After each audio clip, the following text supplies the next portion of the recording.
Assalamualaikum warahmatullahi wabarakatuh. Selamat siang semuanya.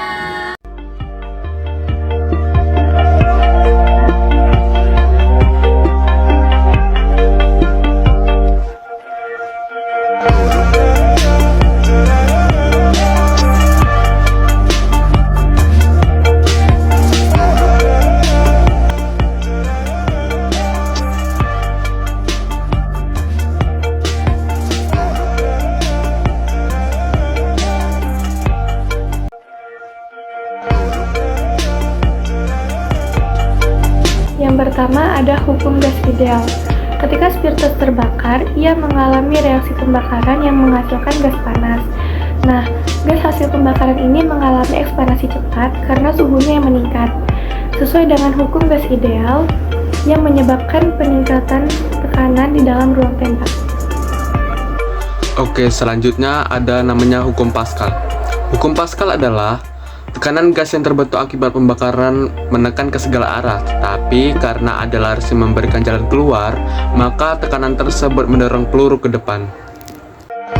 Oke, selanjutnya ada hukum Newton. Ini mana ada hukum Newton kedua, menyatakan bahwa tekanan tinggi dari gas yang mengembang menyebabkan peluru terbang ke depan. Nah, jadi gaya dorongnya itu besar dan memberikan dampak peluru itu terbang ke depan dengan sangat cepat. Terus ada hukum Newton ketiga yang menyatakan bahwa setiap aksi bakalan ada reaksi, tapi berlawanan.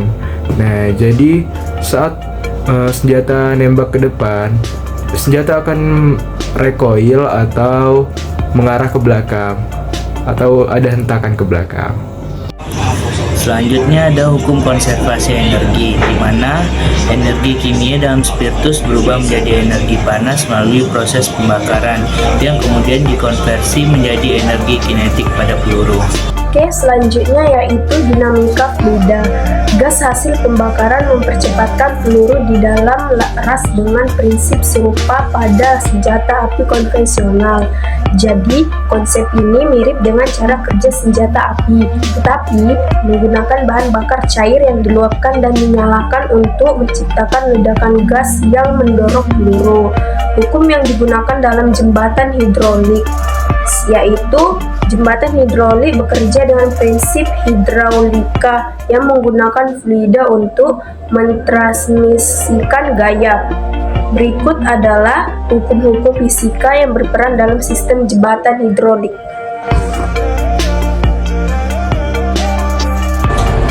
Selanjutnya ada hukum Pascal, yaitu tekanan yang diberikan fluida dalam ruang tertutup akan diteruskan ke segala arah dengan besar yang sama.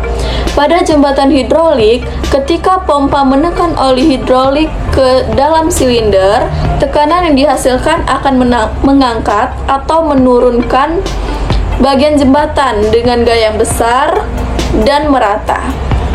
Yang kedua yaitu hukum Newton, terutama pada hukum Newton kedua dan hukum Newton ketiga. Pada hukum Newton kedua, gaya yang diberikan oleh tekanan hidrolik menentukan percepatan naik atau turunnya jembatan. Sedangkan pada hukum Newton ketiga, setiap aksi memiliki reaksi yang sama besar tetapi berlawanan arah. Saat fluida menekan piston untuk mengangkat jembatan, piston memberikan gaya balik yang menekan fluida. Oke, selanjutnya yang ketiga ada hukum konservasi energi.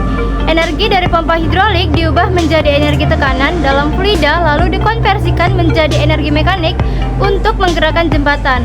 Sebagian energi ada yang hilang sebagai panas akibat gesekan fluida dalam sistem hidrolik. Oke, selanjutnya persamaan kontinuitas. Prinsip ini memastikan bahwa fluida tetap mengalir dengan kecepatan yang sesuai di berbagai bagian sistem hidrolik meskipun ukuran pipa berbeda. Yang kelima yaitu prinsip momen dan keseimbangan mekanik, di mana untuk menjaga kestabilan jembatan saat bergerak diperlukan gaya yang seimbang dan pusat massa yang diperhitungkan. Sistem hidrolik digunakan untuk memungkinkan gerakan yang kuat dan halus, terutama pada jembatan angkat dan jembatan yang disesuaikan tingginya.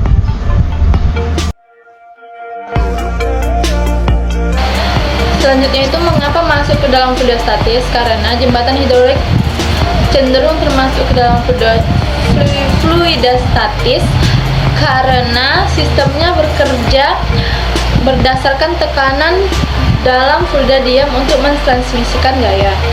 Alasan kenapa masuk ke dalam fluida statis, yang pertama itu ada hukum Pascal, yaitu tekanan yang diteruskan merata tanpa aliran signifikan. Yang kedua, tekanan dalam ruang tertutup. Yang ketiga, tidak bergantung pada kecepatan aliran. Kinerja yang ditekankan oleh tekanan, bukan aliran fluida. Namun, ada unsur fluida dinamis saat pompa mengalirkan aliran ke silinder, tetapi sistem tetap didominasi oleh fluida statis.